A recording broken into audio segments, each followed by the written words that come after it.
Bharatiya Janata party और इनके संगठन के लोग और ये सरकार इस देश में अमन चैन भाईचारा बिगाड़ना चाहती है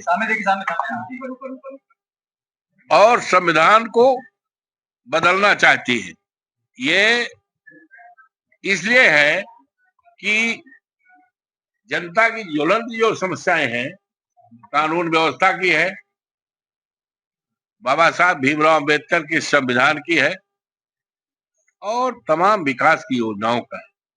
आज हर क्षेत्र में जिस तरह से ये सरकार फेल हो गई है, ये हमारी सरकारी संस्थाएं जो हैं, बिजली है उसका निजीकरण करना चाहते हैं, रेल और हवाई अड्डे खरीद दिया है, तो तमाम सरकारी संस्थाओं को ये निजी हाथों में बेच करके उसके पीछे है कि जो आरक्षण है, आरक्षण कोई भीख नहीं है, ये संविधान में अधिकार है।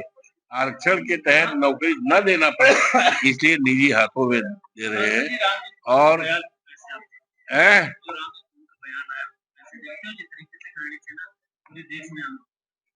ऐसा है, ये भारतीय जनता पार्टी और इनकी सरकार की रणनीति है कि देश में अमन चैन बिगाड़ा जाए, कानून का राज खत्म किया जाए और लोग इसी में उलझे रहे और इसके पीछे कुछ नहीं।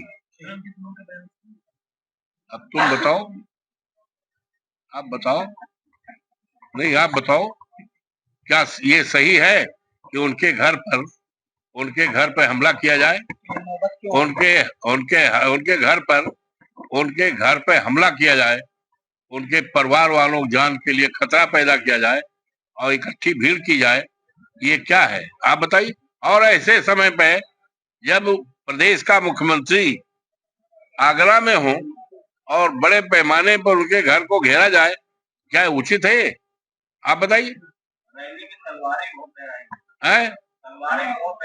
हाँ, तो ये है, ये अच्छा नहीं है। ये देश के लिए, समाज के लिए, देश की एकता अखंडता के लिए और गंगा जमुनी की जो संस्कृति है, ये उसके विपरीत आचरण है। इस तरह आचरण नहीं होना चाहिए। हाँ, और कल बाबा साहब भीमराव अंबेडकर का जन्म दिवस है।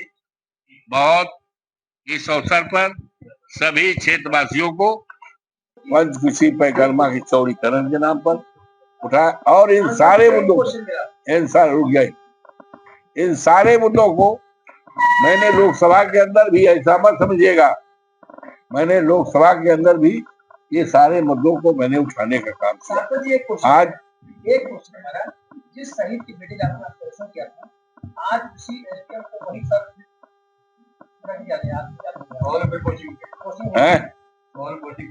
ये गलत है, नहीं होना चाहिए। ये बहुत गलत है, नहीं होना चाहिए। ये बहुत गलत है। प्रशासनिक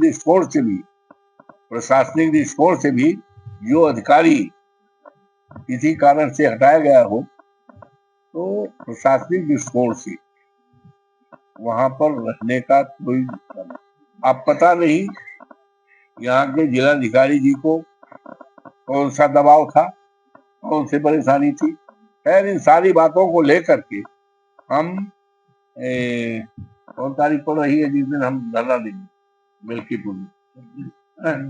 कौन दिन पड़ेगा? शनिवार, 26 तारीख को, 26 अप्रैल को हम इन तमाम मुद्दों पर लेकर तहसील मिल्कीपुर से शुरुआत करेंगे।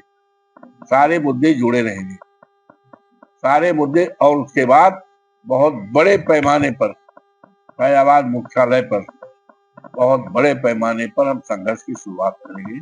ये सारे मुद्दे शामिल रहेंगे, चाहे अयोध्या के विकास के नाम पर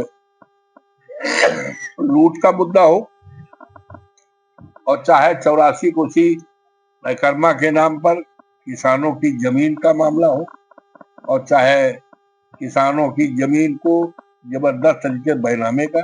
ये सारे सवालात को लेकर बड़े पैमाने पर हम मुख्यालय भी करेंगे, लेकिन सबसे पहले 26 अप्रैल को मिल्कीपुर में करेंगे। धन्यवाद।